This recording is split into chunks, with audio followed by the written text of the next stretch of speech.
Goodbye, Mrs. Johnson! Johnson!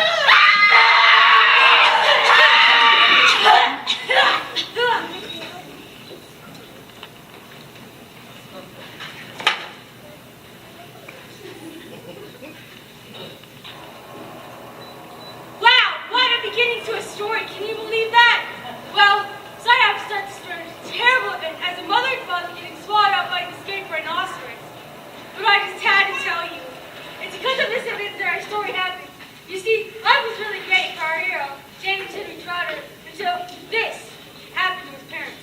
Now, well, he was sitting with them with his two aunts, Aunt Sponge and Aunt Spiker.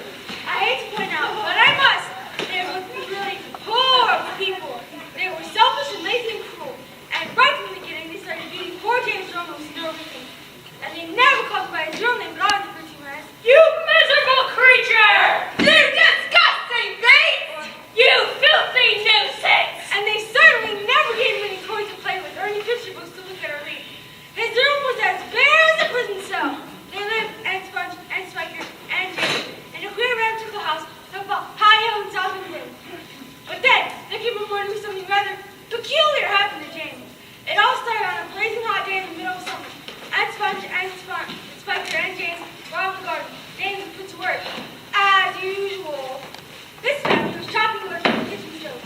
Aunt Spiker and Aunt Sponge sitting comfortably in that chair nearby, sipping on tall glasses of fizzy lemonade, and watching him so he didn't stop working at any moment. Let's take a closer look at what's happening.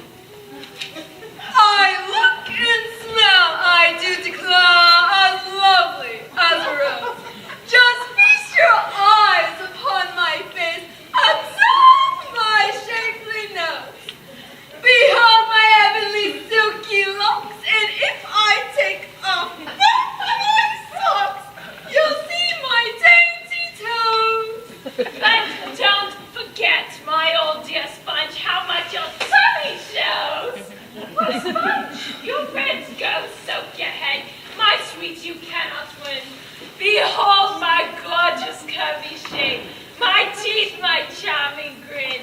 Oh, beauteous me, how I adore my radiant looks, and please ignore the pimple on my chin. My dear old child, to the world thou shalt, yet only bones and skin. Such loveliness as I possess may only truly shine in Hollywood, I do declare. Oh, wouldn't that be fine? I'd capture all the nation's hearts. They'd give me all the leading parts. The stars will all reside. I think you'd make, without mistake, a lovely Frankenstein. What's the matter with you? Gee, Uncle Spiker, I just was going to bed. Stop that immediately and get on with your work, you nasty little beast! All this fine time, Spiker. Could we all, please, for once, sit down to the seaside, on the bus? Is it far?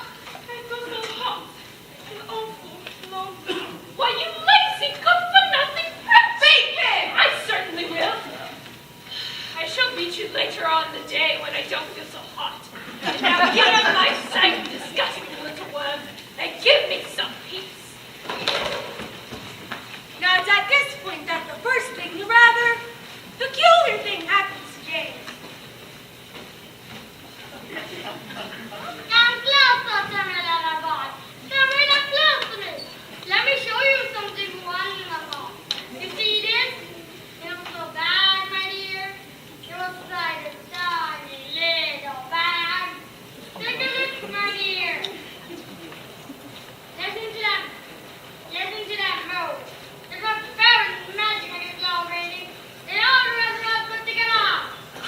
But who are they? Where did they come from? I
Listen, look at this.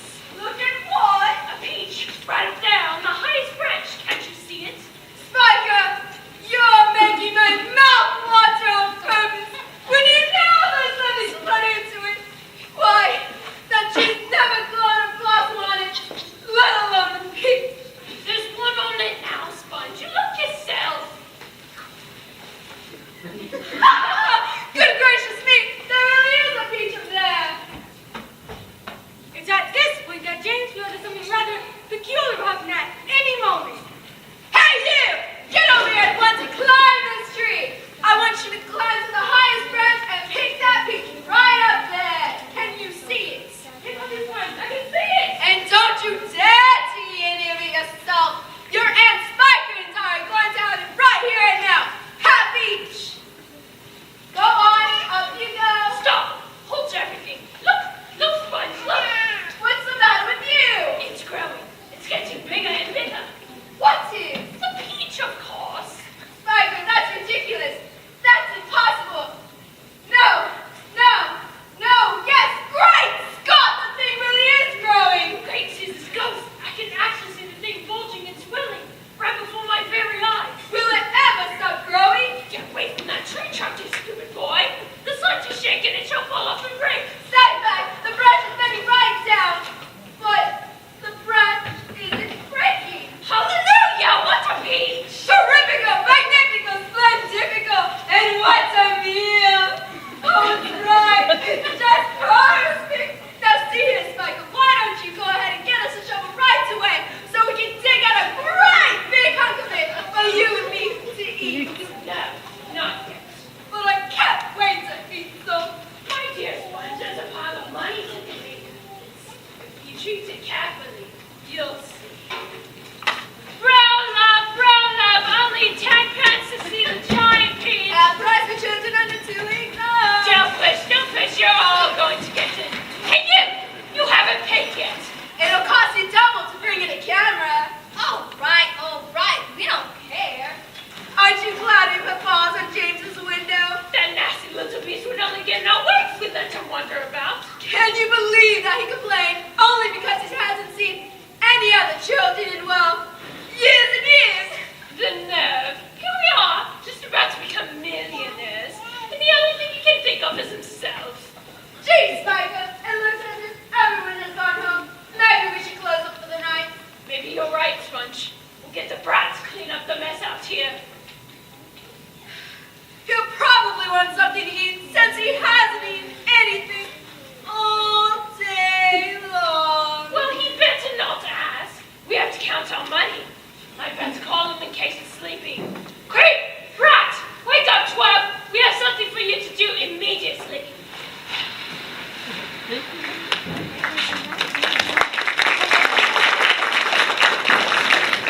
Gee, it's Chris got to have dinner tonight. Boy, am I hungry. I suppose I should look at the spirit of my eyes though. I'm Spanish is almost talking about myself. Maybe she's right. She is just spooky out here. Can you imagine how James feels right now? Have you ever been out alone on a dark, quiet night? Well, here's what James knows. He can feel in his bones. And something stranger than ever that's happening again. He's sure that he can feel it coming. Everything is so different. Suddenly the whole place seems to be alive and magic. Wow, it feels so soft and warm. What's so funny? Let's get about baby mouse. What's that? I don't believe it. But there's the hole inside. It's quite a large hole. What a big animal with the size of a boat might make.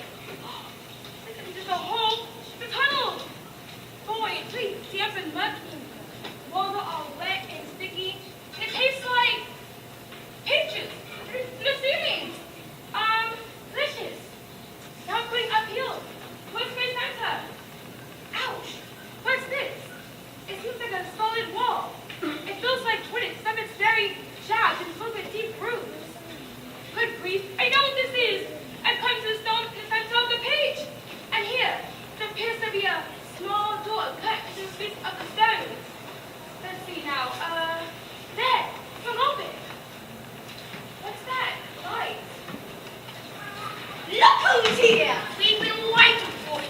Oh, no, no. So am I. Everyone's ravished. We need food. Aren't you hungry?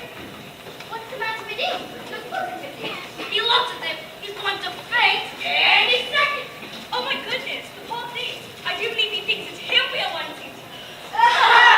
Oh dear, what an awful thought. You mustn't be frightened.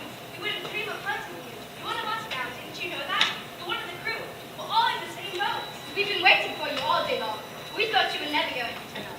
I'm glad you made it. So cheer up, my boy, cheer up. And meanwhile, I wish you'd come over here and give me a hand with these boots. It takes me hours to get them over. Thank you so much. You're very kind. Well, you have a lot of boots. I have a lot of legs and a lot of feet. 100 to be exact. I am a second. There he goes again. He simply cannot stop telling lies about his legs. He only has 42 to be exact. The problem is that nobody really seems to count them. Poor earthworm. He's blind. He can't see how splendid I look. No, son. The really marvelous thing is to have no legs at all and be able to walk just the same. You call that walking? You're a slither. That's how you walk. You just slither along. I'm blind. You're a slimy beast. I am not a slimy beast. I'm a useful and next-level creature. Asking me guys like you know. And as for you, I am a pest. He's so proud of that. Though for the life of me, I cannot understand why. Please excuse me. My name is Ladybird. Please to me. I am the only pest in this room. Unless you count old green grasshopper over there. But he's too old to be a pest. Young fellow, I am a grasshopper who is rather old, but not a pet. I am a musician. Great said old green grasshopper. Oh, in case you haven't guessed by now, my name is Spider. James. Your name is James, isn't it? Yes.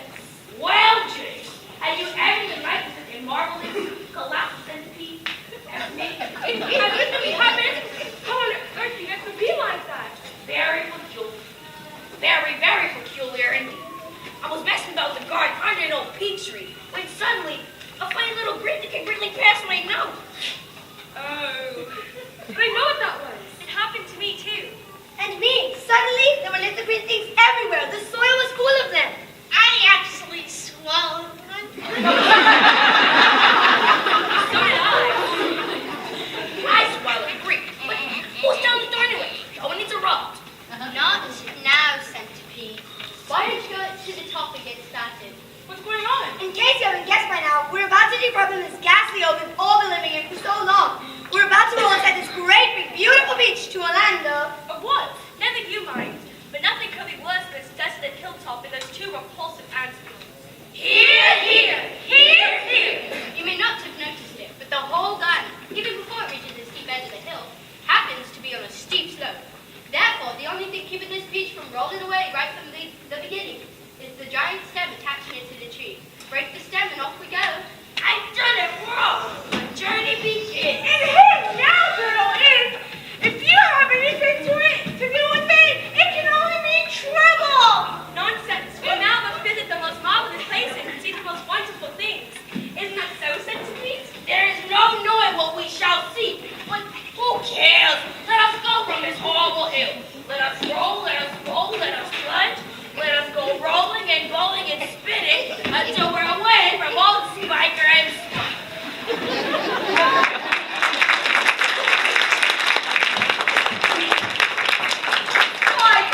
Why did we have to get up so early? Why? It's still dark outside. Well, if an early bird catches the worm, then a few early horns can catch the suckers. I don't get it, Spiker. What do you mean? Money, Sponge. We're here to make money. Get it? M-O-N-E-Y. We shall make a fortune today. Just look at all those people coming up the hill. What happened to our horned boy anyway? He never did come back in, did he? He probably fell down in the dock and broke his leg. Or his neck, maybe? He'll never want to stay out this late when I'm finished with him.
a worm. I am simply a firefly without wings. Big deal, big deal. Come on, give us some all night. I'm trying. I'm doing my best. Great journey. I shall never be the same again. Nor I. It's taken years off my life. But my dear friends, we are there. Where? Where? I don't know, but I bet it's somewhere good. We're probably in the bottom of a coal mine. Or perhaps in the middle of a beautiful country full of songs and music.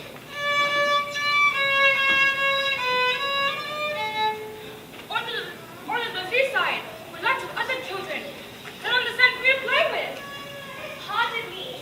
To my mom, thinking that we seem to be bobbing up and down. Bobbing up and down? What on earth do you mean? How big is it from the journey?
terribly sorry. I forgot. You don't have any string.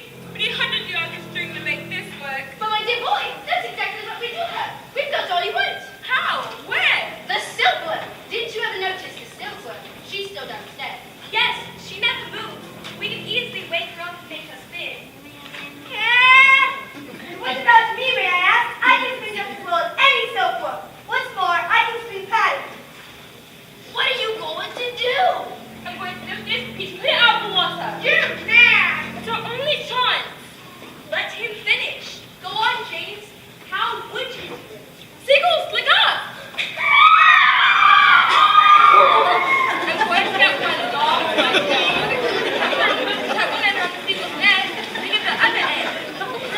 Around the key. Good one here. Another seagull. Same thing over and over. Then another. Then another. How do you propose to get a little shape around the seagull's neck? I suppose they're going to fly up there and count themselves. Wise God! Let him finish. Go on, James. How would you do it? With faith. Bait? What sort of bait? With the worm of course. Seagulls love worms. Did you know that? Yes. Got the biggest, baddest, juiciest earthworm. You can stop right there! I don't even know what the plan is. I don't give a hell what the plan is. I'm not going to be accident by a bunch of seagulls! My dear earthworm, you're going to be eating it. So what difference does it make whether it's sharks or seagulls? I won't do it! I refuse! You'll be martyred. I shall respect you for the rest of my life. But you won't hold to this night. Now listen. Stop that. Why, it's brilliant. I shall be practicing! Of course you won't. I know I will! And I won't see them coming at me because I have no eyes! I'll catch you. I promise. We have to hurry. Actors, jump to it. There's a moment to lose. All hands on deck and turn earthward. And you. Spinning out once.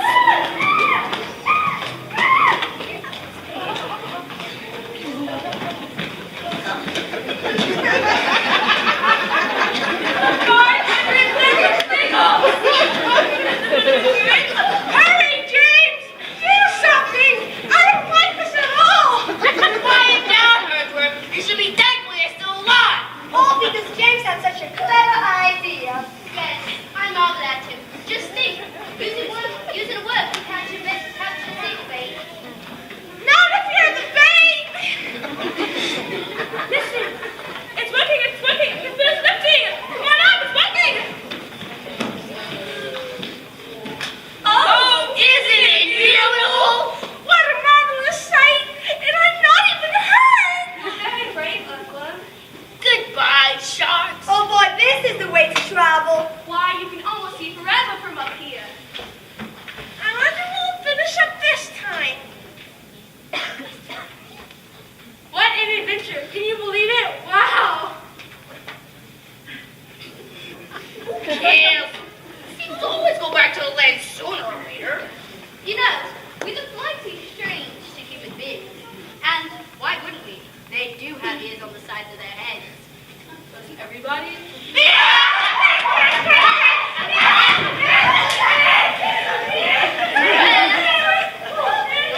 Well, what do you think I can remind you?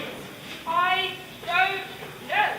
Right here, one on each side of my tummy. And that is all. Scott, I am the farmer's best friend. I think you're wonderful. It seems almost everybody here is love. How nice is this? Like me, I am a pest. I am proud of it too. Oh, I am just a shocking dreadful pest. Here, here. And what about you, Spider? Are you most loved in the world? No, I'm not a loved one, and yet I do nothing but good but catch flies and mosquitoes in my way. I'm a decent person. I know you are. However, last week your very own Horwath sponge flushed my father down the plug hole in the bath. I watched it all from a corner up to the ceiling. It was ghastly. But isn't it unlucky for a spider? Of course I'm lucky if you a spider. Look what happened to all that sponge as she done that. We all felt it as the peach went over her. Down, down, stay away.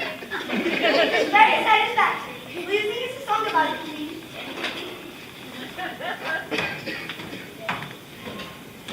And Spike was in as a wire. She was trying. She was so long and thin if you carried her when you could use her for poking a fire. I want something quickly, she frowned. I want fat, I want pound upon pound. Ah, yes, she knows. I swore to alter my finger by dawn. Got the beach with his finger, I'll alter you figured either out on the lawn. That was very nice. Will you sing us about it, Spike? With pleasure.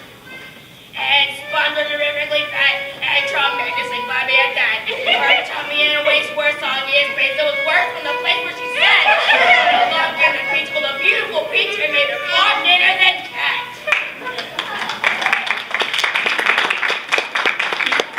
Mom, it's getting colder. It's hot here. Why don't we all go down below and keep warm until tomorrow morning? No, I think that would be a very unwise idea. It would be better if we stay with you for the night. Therefore, if anything happens, we shall be ready for it. I see that James City Charter and his companions are huddled together to keep warm. Little do they know what still lies ahead. Whew, it scares even me. James, what's with those things over there? Oh, I don't like this hole. Will not them hear you? They must be loudmen. Loudman! Oh dear, oh dear! I'm glad I climbed and can't see them.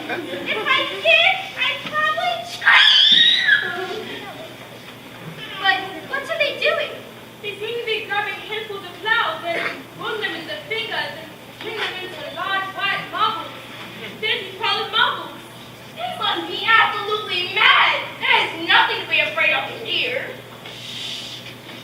They're seeing something. They appear to be shoving the large white marble things over the side of the clouds in space. Down they go! Down they go! Breathing and seizing the heavens below! It's countdown! Moving countdown! And they're shattering down the people below. That's ridiculous. It's summertime. You don't have hell till it's summertime. I don't feel too big. The head of state doesn't mean to make so much noise. Those imbeciles could hear anything. They're deaf as doorknobs. You watch. Idiots. Shake up those bad wet thunderheads. What are you doing over there, dummy? I'm not frightened of them. We're not of them! We're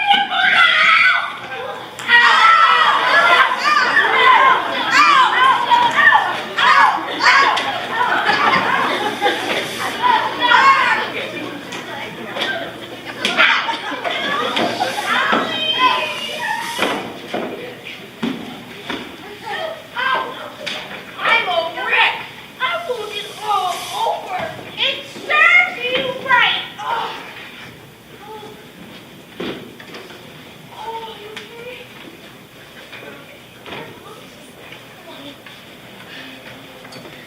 Listen, I do believe it's not hitting us anymore. We left them behind. The seagull must have pulled us away out of danger. Hooray! Let's go up and see!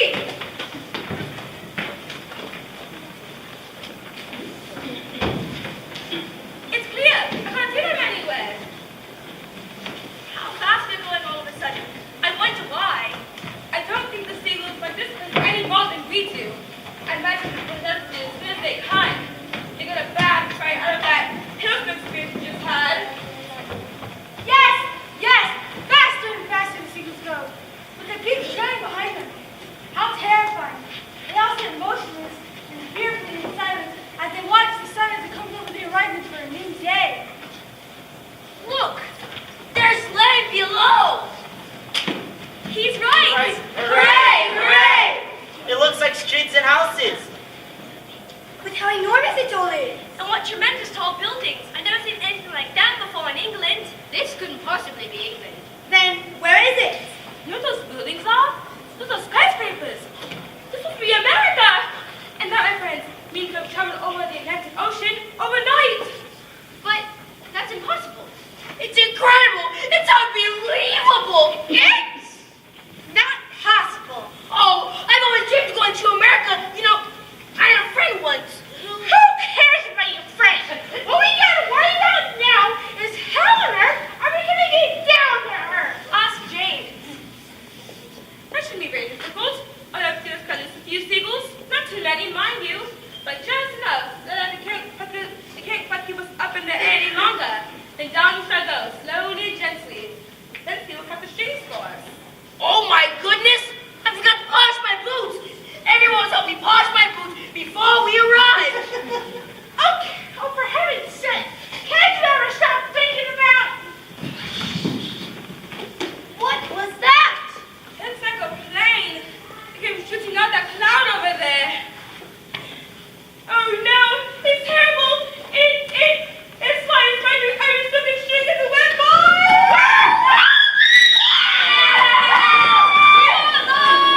This is the end! I know this! We did it! We had it!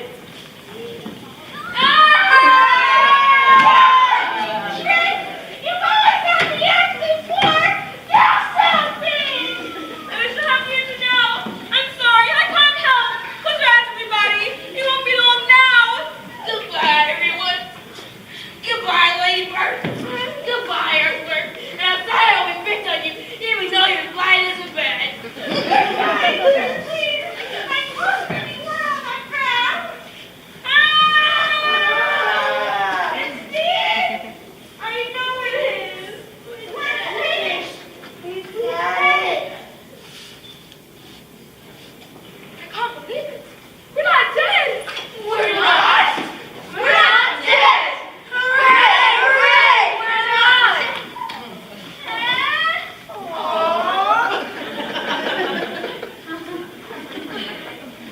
But where are we, James? I know it's hard to believe, but I think we landed on the needle of the Empire State Building. You're kidding. But how will we get down? Don't worry, they'll get us down. James, why are the people hanging out of the windows cheering to us? And all the people down there on the streets are waving madly. Maybe they think we're heroes. You know what? I think you may be right. They think we're heroes.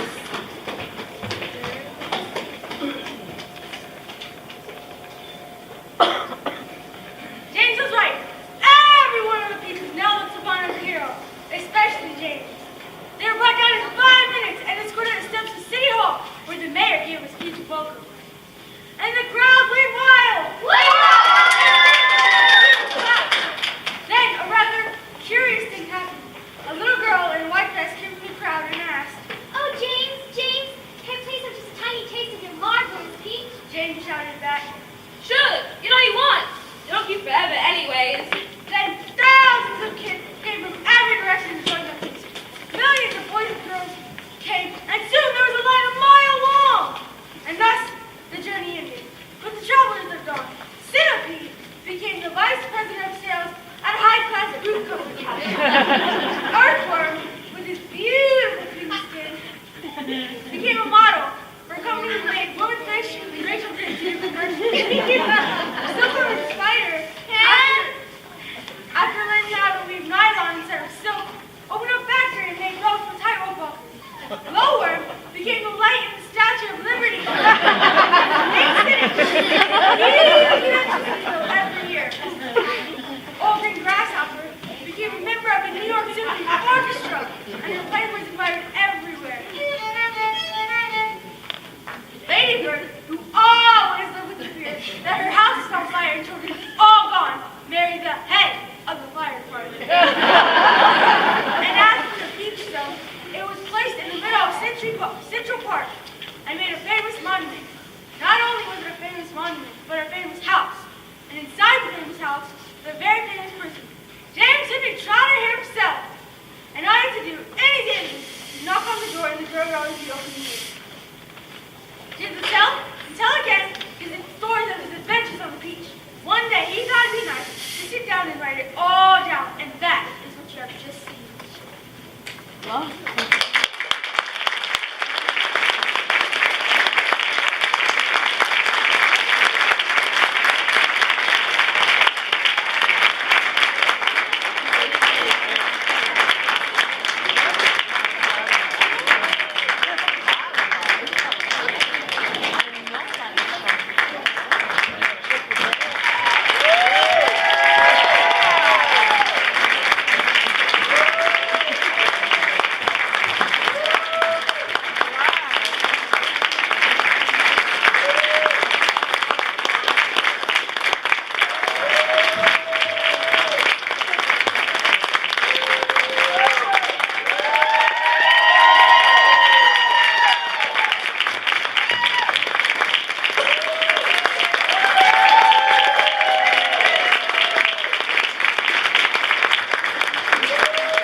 Please take about 5 minutes or so to take pictures, and then all my actors and crew are needed to hang up the costumes. Don't forget concessions on your way out, and thank you so much. Come back again tomorrow.